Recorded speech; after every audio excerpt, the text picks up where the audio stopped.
네, 안녕하세요. 심박사 이설익습니다. 2023년 3월 16일 장중 시황 및 증권사 시작하도록 하겠습니다.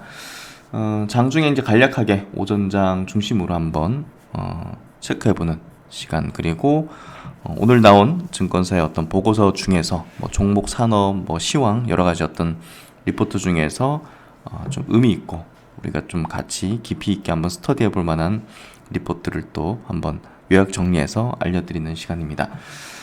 오늘 시장이 조금 약세로 좀 반전했어요. 오전에는 좀 플러스권을 보이다가 마이너스로 좀 돌아서는데요.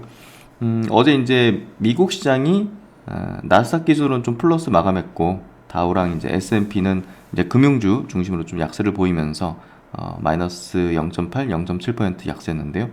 어제 이제 이제 크레디트 스위스, 이제 전통 있는 그런 유럽의 이제 은행 증권사죠. 그 회사가 이제 굉장히 좀 어려운 어떤 상황을 좀 겪고 있다. 특히나 이제 감사 보고서 제출이 늦어졌었는데 중대한 결함이 있고 뭔가 좀 재무적인 어떤 리스크가 있다. 이런 어떤 내용들이 어제 유럽의 증시를 좀 폭격했고, 유럽 스톡스 50 지수가 3.4%니까 유럽의 증시들이 대체적으로 다 한 3% 정도씩 빠졌다는 거죠. 특히나 이제 유로스톡스 은행 쪽이 뭐 사실상 이제 CS 크레딧 스위스 이제 폭락과 함께 BNP 파리바라든지 다른 은행들도, 유럽의 은행들도 폭락을 하게 됐었습니다. 오늘 오전이죠. 이제 스위스 이제 중앙은행이 크레딧 스위스에 대해서 이제 약 70조 정도였던 대출을 실행을 해준다, 최대. 그만큼 이제 지원 방안이 나오면서 시간 외로 급등을 했습니다. 그러면서 지금 현재 미국의 이제 선물 지수는 플러스 한 나스닥 기준으로 한 4% 정도 되고 있는데요. 뭐 그럼에도 불구하고 아시아 증시 그리고 한국 증시가 좀 약세로 밀린 거는 어제 이제 그런 어떤 사태에 대해서 저도 좀 반영하고 그런 측면이 좀 크지 않을까 좀 생각이 됩니다. 오늘 수급을 보면 코스피, 코스닥 양시장에서 이제 외국인 기관이 파는데요. 보시면 이제 코스피 쪽에서는 500억 정도 외국인, 기관이 1000억 정도. 근데 코스닥에서 좀 많이 팝니다. 외국인이 3,300억을 팔고 있고, 이런 부분들이 조금 이제 압박이 되는 그런 흐름이 되고 있는 것 같고요. 뭐 크게 빠지진 않지만 코스피, 코스닥 0.3, 0.2% 정도 빠지면서 어느 정도 어제 시장의 어떤 약세 흐름에 대한 부분을 반영하는 모습을 좀 띄고 있는 것 같습니다. 하지만 이제 이 부분에 대해서 우리가 이제 어떤 시각을 좀 가지면서 전략을 짜야 될지를 이제 고민할 때는 어쨌든 이제 미국에서도 그렇고 유럽에서도 그 은행에 이제 우리가 이제 유럽의 이제 은행들까지 뭔가 좀 리스크적인 은행에 이제 리스크적인 부분이 발동됐지만 정부가 이제 최종 이제 막아주는 형태로 좀 봉합이 되고 있습니다. 그렇기 때문에 시장 참여자들, 이제 투자들 입장에서 은행이 지금 더 뭐 다른 은행들의 또 문제가 발생할 여지도 충분히 높죠.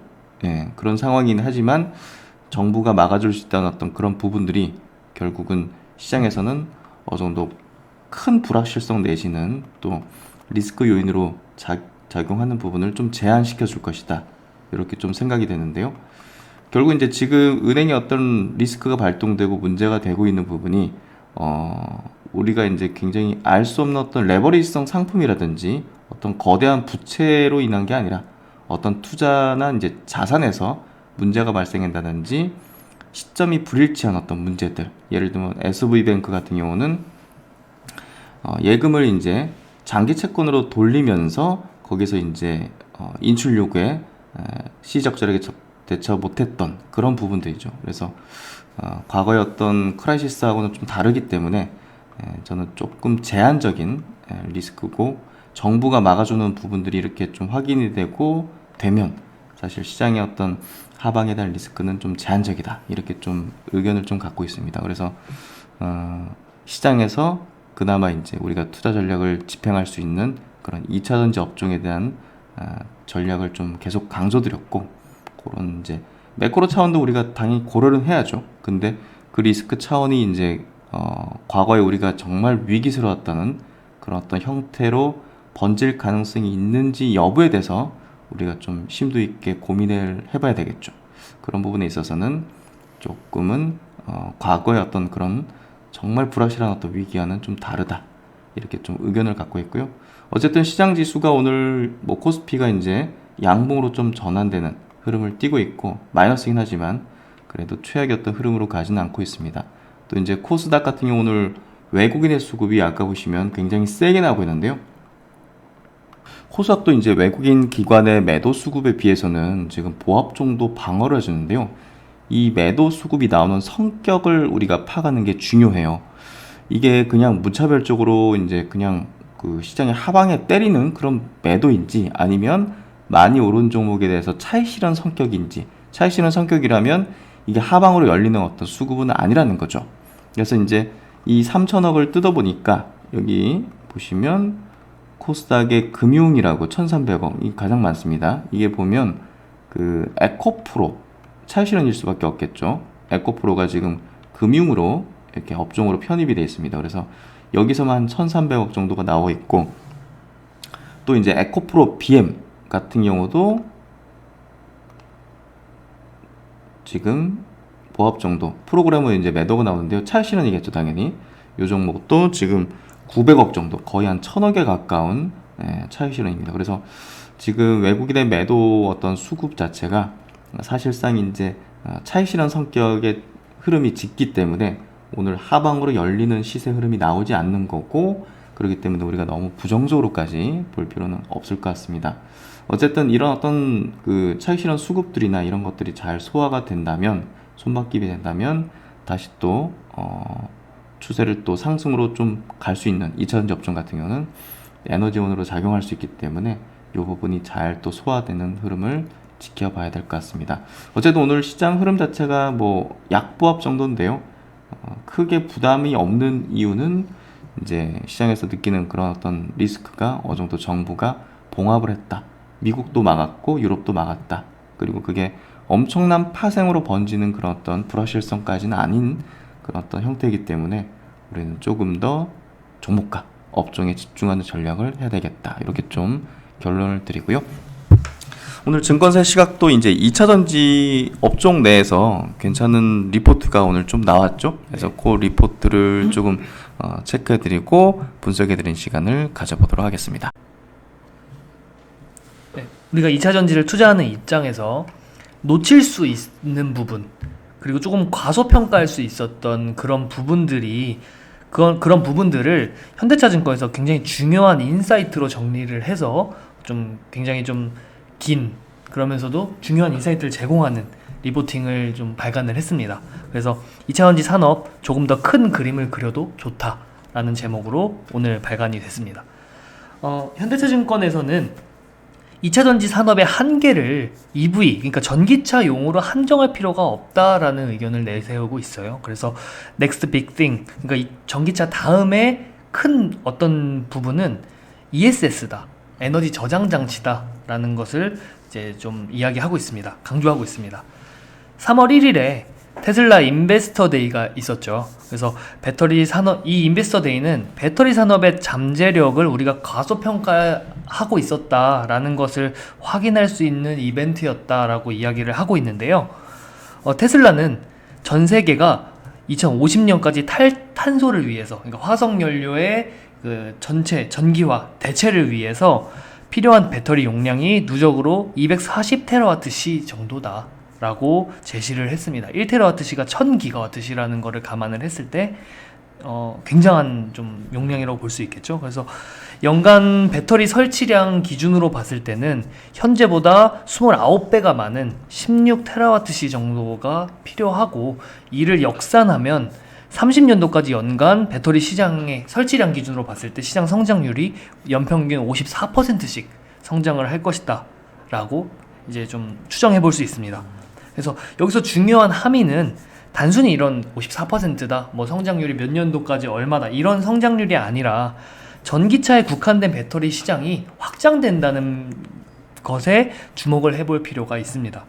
그래서 테슬라 같은 경우는 전체 240TWh의 누적 설치량, 전체 설치량에서 전기차에 사용되는 배터리 양은 절반도 안 되는 115TWh입니다. 115TWh에 불과하다라고 추정을 하고 있습니다. 이번에 인베스터데이에서 발표했던 내용이고요.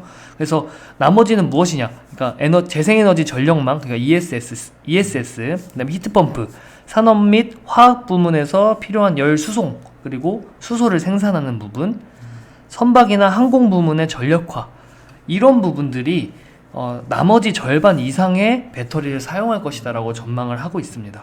그래서 사실은 최근에 셀이나 소재 업체들 중심으로 굉장히 좀 급등하는 강한 시세가 나오면서 단기적인 밸류에이션 부담이 있을 수 있고, 그건 뭐 당연한 부분이지만 장기적인 성장성을 감안했을 때는 이는 단기적인 우려에 그칠 가능성이 높다라고 전망을 제시하고 있습니다. 그래서 지금까지는 중장기 성장 잠재력이 전기차 시장에 국한해서 우리가 항상 판단을 하고, 전기차 침투율이 얼마다, 전기차 시장의 성장률이 얼마다, 수요가 둔화가 되면서 전기차 구매가 줄어들면 배터리 시장의 성장도 둔화될 것이다, 이러한 판단들을 해왔지만, 시장 확장이 충분하게 이루어진다면 테슬라의 예측대로 중장기 전망에 상향 요인이 충분하게 작용할 수 있다라고 보고 있습니다.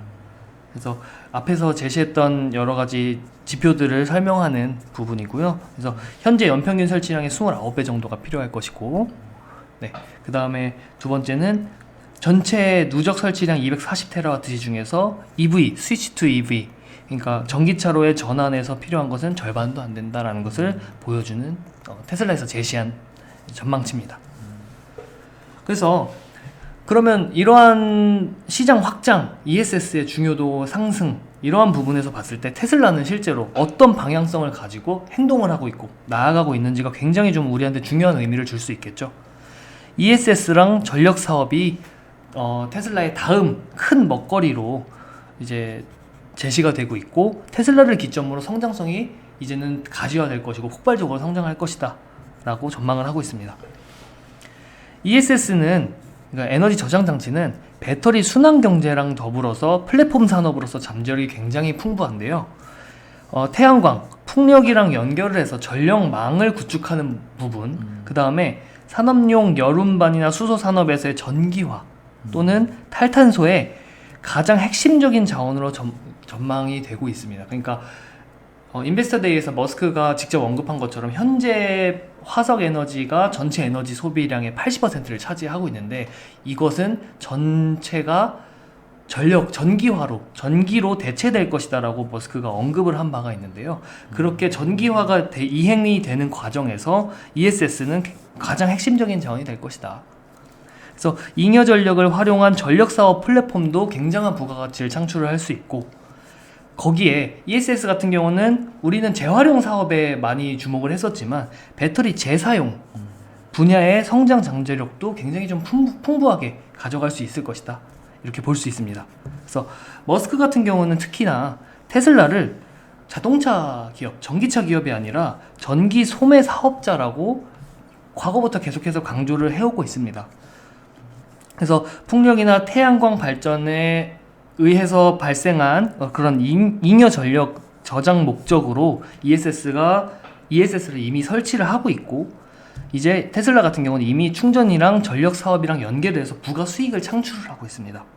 그래서 향후에는 충전 수요가 좀 적은 낮 시간의 잉여 전력을 충전 수요가 높은 저녁 시간에 판매하는 방식으로 사업을 진행을 해 나갈 것이라고 발표를 했고, 실제로 올해 7월 같은 경우에 테슬라는 텍사스 주에서 이러한 방식으로 전기를 판매하는 사업을 이제 개시를 하겠다라고 발표를 했습니다. 이렇게 전기를 판매를 하고 거기에서 부가가치를 창출을 할 수 있게 되면 고객들이 테슬라 제품을 소유하는 동안 총 소유 비용을 줄일 수 있어서 더 많은 ESS 고객 또는 더 많은 테슬라 제품을 이용하는 고객들을 락인을 할 수 있는 효과를 좀 가져올 수 있을 것이다 라고 해서 테슬라가 이러한 방향성을 제시를 했고요.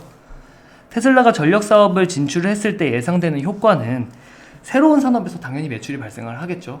당연히 전기를 판매하는 것이니까요. 그래서 이를 통해서 테슬라 제품의 총 소유 비용이 감소가 하고요. 그래서 신규 사업의 수익성을 바탕으로 전기차 가격의 인하 여력을 더욱더 많이 확보를 할 수 있다는, 그래서 전기차 가격을 낮추면서 전기차 판매량을 높이고 어떠한 생태계를 구축할 수 있다는 이런 선순환 구조, 구축이 테슬라 입장에서는 가능할 수 있을 것이다 라고 전망이 되고 있습니다. 그래서 궁극적으로 플랫폼, 그러니까 ESS 에너지 저장 장치와 전력 판매와 같은 전력 거래와 같은 플랫폼 그리고 IT 기술 기반으로 해서 전력 소매 사업자로 성장해 나갈 전망이다라고 제시를 하고 있습니다. 사실 이미 테슬라 같은 경우는 이미 솔라시티를 인수하면서 에너지 사업자로의 변화를 좀 예고한 바도 있었고요. 사실 이러한 구조가 구축이 된다면 좀 극단적으로 예측을 했을 때, 극단적으로 가정을 했을 때 테슬라 같은 경우는 차량 마진이 거의 제로에 수렴하더라도 충전이나 보험, 자율주행 소프트웨어, 그러니까 구독 경제겠죠. 거기에 전력 거래나 판매까지 해서 이익을 낼 수 있는 구조를 구축을 할 수 있다. 이러한 사업 방향성을 가지고 나아가고 있는 것으로 보입니다. 전력 소매 사업자라는 얘기네요. 네. 그래서 사실 잉여 전력을 판매하는 거는 거의 마진율이 이론적으로 100%에 가깝게 발생을 시킬 수 있기 때문에 기록을 할 수 있기 때문에 굉장히 좀 중요한 부분이다라고 볼 수 있고요. 굉장히 우리한테 중요한 함의를 전달하는 부분인 것 같습니다. 그래서 테슬라의 비전은 첫 번째 표를 보시면 이제 Sustainable Transportation, 지속 가능한 이동 수단에서 지속 가능한 에너지로 이제 테슬라의 비전도 변화하고 있고요. 실제로 테슬라의 자동차 이익률 같은 경우는 사실 22년도 초부터 하향세에 들어오고 있지만 ESS 전력 사업의 이익률 같은 경우는 꾸준히 증가하고 있고 테슬라의 그 서비스나 기타 충전 사업이 또 역시나 좀 상승을 하고 있습니다. 같은 기간에.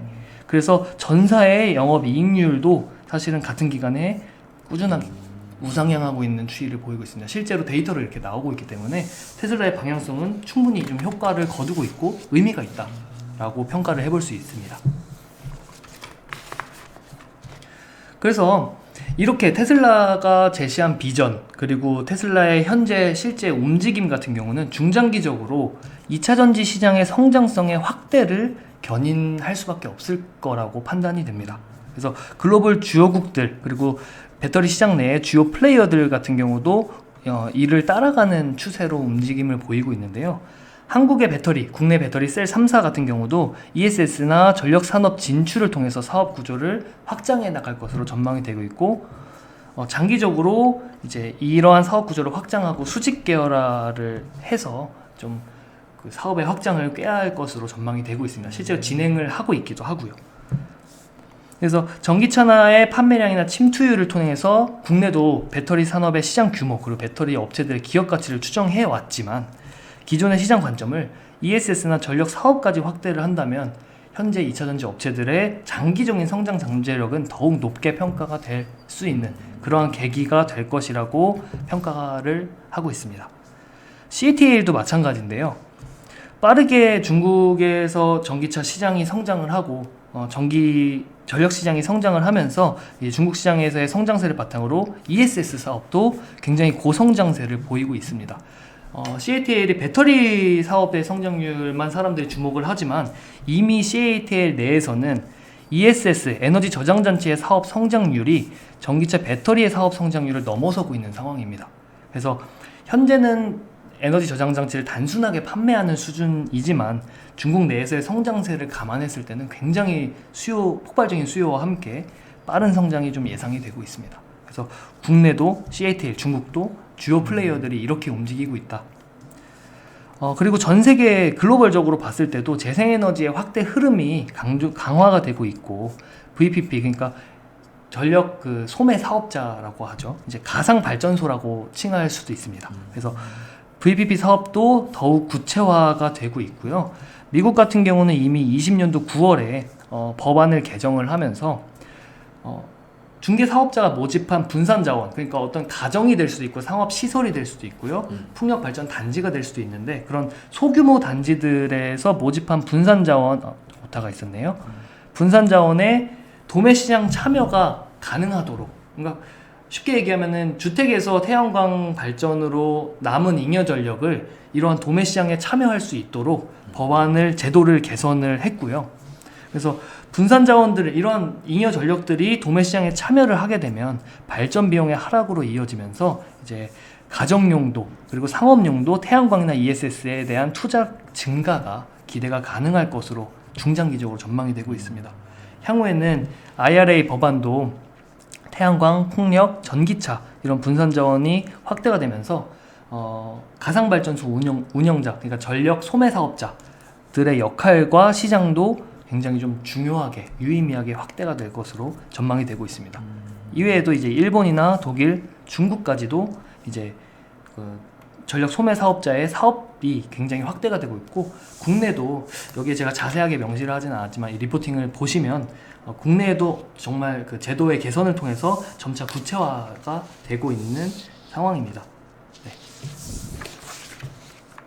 그래서 우리는 지금 전기화의 시대에 살고 있다고 보시면 될 것 같습니다. 그래서 다양한 에너지 같은 경우는 향후에 빠르게 전기로 일원화가 될 것이고요. 이제 대표적으로 자동차가 전기화 된다는 것은 석유 수요의 피크아웃을 앞당기는 길이라고 평가를 하고 있습니다. 그래서 가정에 태양광 패널이나 에너지 저장 장치 이 정도만 있으면 이를 통해서 전기차도 충전할 수 있고 가정용 전력도 충당을 할 수 있고 가스의 영역이었던 난방까지도 가능한 세상이 이제 다가오고 있다. 네. 그래서 에너지 저장 장치는 전력 플랫폼으로서의 가치에 향후에는 지속적으로 주목을 해야 된다고 보시면 될 것 같고요. 테슬라뿐만이 아니라 LG에너지솔루션, 국내의 하나솔루션, 그리고 SK이노베이션도 사업을 준비 중이거나 진행 중이라고 보시면 됩니다. 이런 플랫폼, 사실 전력 사업은 가시적으로 와닿지는 않죠. 특히 국내에서는 한국전력이 이제 중앙에서 이제 분배를 하고 있기 때문에. 하지만 ESS 에너지 저장 장치의 제조 시장만 감안을 하더라도 전기차 배터리 수요의 거의 70%를 차지할 것이다. 중장기적으로 봤을 때 이렇게 평가가 되고 있고요.